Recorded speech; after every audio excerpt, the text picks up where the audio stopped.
Hello साथियों, नमस्कार। स्वागत है आप सभी का आईटी एग्जाम टेक्निकल क्लासेस में। साथियों, ईसीआईएल की ओर से एक सरकारी वैकेंसी निकल के आ चुकी है यहाँ पर आईटीआई वाले छात्रों के लिए।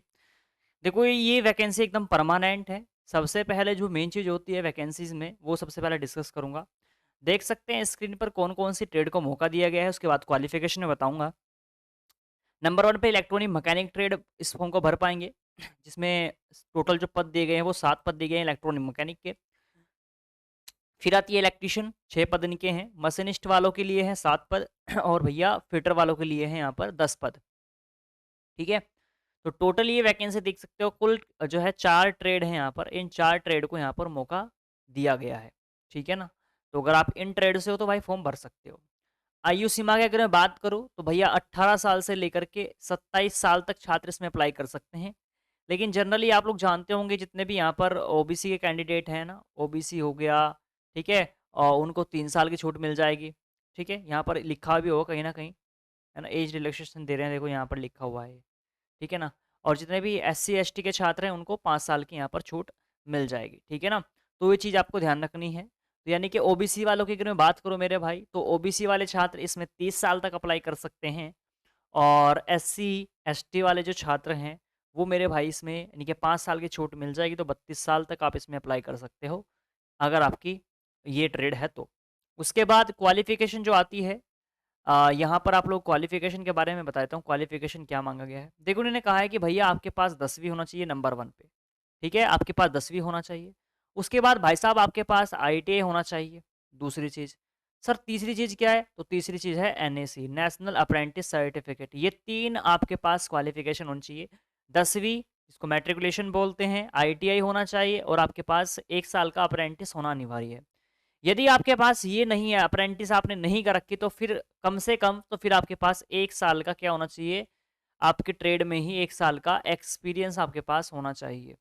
कहने का मेरा तात्पर्य ये है, यदि आपके पास अप्रेंटिस आपने नहीं कर रखी है और आपने कहीं से भी भैया अब एक्सपीरियंस बनवा रखा है, आपके पास एक्सपीरियंस है 1 साल का काम करने का, इलेक्ट्रीशियन में, इलेक्ट्रॉनिक मैकेनिक में, मशीनिस्ट में, फिटर में, तो भैया आप इस फॉर्म को भर सकते हो। ठीक है? तो ये इन्होंने क्वालिफ़िकेशन दी है। अधिकतर छात्र मेरे को लगेंगे इसमें फाइट तो करेंगे ही करेंगे, क्योंकि किसी के पास होगी अप्रेंटिस, बहुत से छात्र जिनके पास अप्रेंटिस है, बहुत से छात्र ऐसे हैं जिनके पास एक्सपीरियंस है। ठीक है? तो ये आप लोग देख सकते हैं। उसके बाद मेरे भाई यहाँ पर अगर मैं बात करूँ, तो सैलरी पैकेज वही आपका 30 से 35,000 रुपए इसमें स्टार्टिंग पे बनेगा। ठीक है? तो अब उसके बाद यहाँ पर नंबर ऑफ पोस्ट आप देख सकते हैं, यहाँ पर ग्रेड सेकंड की पोस्ट है तो 30 पोस्ट है यहाँ पर। अनरिजर्व के लिए 16 पोस्ट है, ईडब्ल्यूएस के लिए 3 है, ओबीसी के लिए 9, एससी एसटी के लिए 1-1 पद है। छूट का मैंने आपको बता दिया कि 5 साल की एससी एसटी वालों को छूट मिल जाएगी, ओबीसी वालों को 3 साल की छूट मिल जाएगी एज रिलैक्सेशन में। ठीक है? ये मैंने आपको बता दिया। इसका जो सिलेक्शन प्रोसेस है मेरे भाई, इसका एक रिटन टेस्ट होगा। ठीक है? यानी कि आपका पेपर लिया जाएगा। पेपर लेने के बाद उसके बाद यहाँ पर देख सकते हैं, उसके बाद आपका इसमें एक टेस्ट भी होता है, जिसमें 1:4 के में इसमें रिटन टेस्ट में क्वालिफाई ये करेंगे। उसके बाद case of more than candidate requirement written test then candidate who be score high mark eligible qualification will be called interview. उसके बाद आपका इंटरव्यू वगैरह इसमें होगा, उसके बाद आपकी जॉइनिंग वगैरह इसमें हो जाएगी। उसके बाद अगर मैं बात करूँ एग्ज़ाम सिटी की, तो एग्ज़ाम सिटी आप लोग कहाँ पर डाल सकते हैं? बैंगलोर में डाल सकते हैं, चेन्नई में डाल सकते हैं, हैदराबाद में डाल सकते हैं, मुंबई में डाल सकते हैं, नागपुर, नई दिल्ली में डाल सकते हैं, नोएडा, और या फिर कलकत्ता में आप लोग इसमें डाल सकते हैं। ठीक है? तो ये आप लोग देख सकते हैं। उसके बाद यहाँ पर क्या होगा? देखो, ये रिटन टेस्ट बोल रहे हैं, हिंदी एंड इंग्लिश दोनों लैंग्वेज में ये होगा। ठीक है? इसमें 1/4 की नेगेटिव मार्किंग भी रखी जाएगी और ओएमआर बता रहे हैं, ये आंसर जो एग्ज़ाम होगा ओएमआर होगा। ठीक है ना? ऑनलाइन, ये अभी इन्होंने लिखा है कि ये जो पेपर है वो ऑनलाइन नहीं, यहाँ पर ओएमआर सीट पर ये पेपर लिया जाएगा। ठीक है? तो इस प्रकार से आपका हिंदी और इंग्लिश दोनों में आपके क्वेश्चंस यहाँ पर पूछे जाएँगे। ठीक है? और दूसरी चीज़ है, यहाँ पर मैंने बताया कि इसमें स्किल टेस्ट वगैरह भी होता है। ठीक है? ट्रेड टेस्ट भी इसमें होगा। शॉर्ट लिस्टेड कैंडिडेट को यहाँ पर आप लोग देख सकते हैं, ट्रेड टेस्ट के लिए हैदराबाद जो है बुलाया जाएगा। ठीक है ना? और वहाँ पर आपको जब आपका नाम आ जाएगा तो आपको ईमेल कर दिया जाएगा। जब आप लोग इसका एग्ज़ाम पास कर लोगे, उसके बाद ट्रेड टेस्ट, इंटरव्यू वगैरह, फिर आपका यहाँ पर आपका जॉइनिंग वगैरह हो जाएँगी। तो कहने का मतलब है कि ये ट्रेड टेस्ट भी लेंगे ही लेंगे।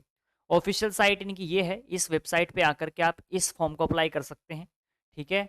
यदि आप हमारी टीम से भरवाना चाहते हैं तो फॉर्म, हमारी टीम का नंबर भी मैं नीचे डिस्क्रिप्शन बॉक्स में दे दूंगा, उनको कॉल करके भी आप इस फॉर्म को भरवा सकते हैं। देखो, और फीस की अगर मैं बात करूं तो फीस के लिए इन्होंने रखे हैं भैया, जो एप्लीकेशन फीस है वो रखी गई है, जितने भी जनरल, ओबीसी और ईडब्ल्यूएस से कैंडिडेट है उनके लिए यहाँ पर 750 रुपये है। और यहाँ पर SC ST PWD regular employ के लिए यहाँ पर इन्होंने कोई भी फीस नहीं रखी गई है, ध्यान रखना। ये जो 750 रुपये देने हैं ना, ये उनको देने हैं जनरल और ओबीसी वालों को।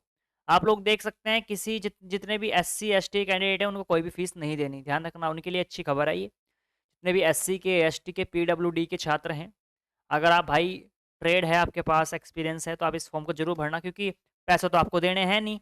एक्सपीरियंस आपका क्या है, यहाँ पर सिर्फ यहाँ पर फ्री फॉर्म भरा जा रहा है आपका। 750 रुपये जनरल ओबीसी वालों को लगेंगे। तो एससी एसटी वाले इस फॉर्म को मत छोड़ना, भर लेना भाई, ठीक है ना। फॉर्म भरवाने के लिए आप हमारी टीम को कॉल कर लेना, नीचे डिस्क्रिप्शन बॉक्स में मैं नंबर दे दूंगा, उन्हें कॉल कर लेना, वो आपका फॉर्म भर देंगे, ठीक है। उसके बाद ये इनकी ऑफिशियल वेबसाइट है, अगर इन्होंने कुछ दे रखा होगा, अप्लाई करने का इन्होंने प्रोसेस दे रखा है। 23/3 से फॉर्म स्टार्ट हो चुके थे और 13/4 से इसके फॉर्म आप लोग भर सकते हैं, यानी कि 13 अप्रैल तक इसके फॉर्म आप लोग भर सकते हैं, ठीक है। टाइम है आपके पास, तो आराम से फॉर्म को भरो मस्त तरीके से। उसके बाद यहाँ पर इन्होंने सिलेबस के बारे में डिस्कस नहीं किया कि क्या क्या चीज़ें इसमें पूछी जाती हैं। अगर आप लोग बोलोगे तो मैं इसके सिलेबस पर भी वीडियो क्रिएट कर दूंगा, ठीक है। बाकी इसका जो पेपर है अभी जैसे ही होगा वो आपको बता दिया जाएगा, ठीक है ना, ऑफिशियल साइट पर। तो 13 अप्रैल तक आप इसके फॉर्म भर सकते हैं। तो मस्त तरीके से अपना फॉर्म भरिए इसमें, और अगर आप क्वालिफाई कर रहे हो उस चीज़ को, आपके पास इन ट्रेड से आईटीआई है और आपके पास अप्रेंटिस या फिर एक्सपीरियंस है, तो आप इस फॉर्म को मत छोड़ना भाई, ठीक है ना। एससी एसटी वाले छोड़ना ही मत, क्योंकि आपके लिए तो फीस ही नहीं है, ठीक है। तो चलिए आज की वीडियो को यहीं पर समाप्त करता हूँ, मिलता हूँ अगली वीडियो में। धन्यवाद।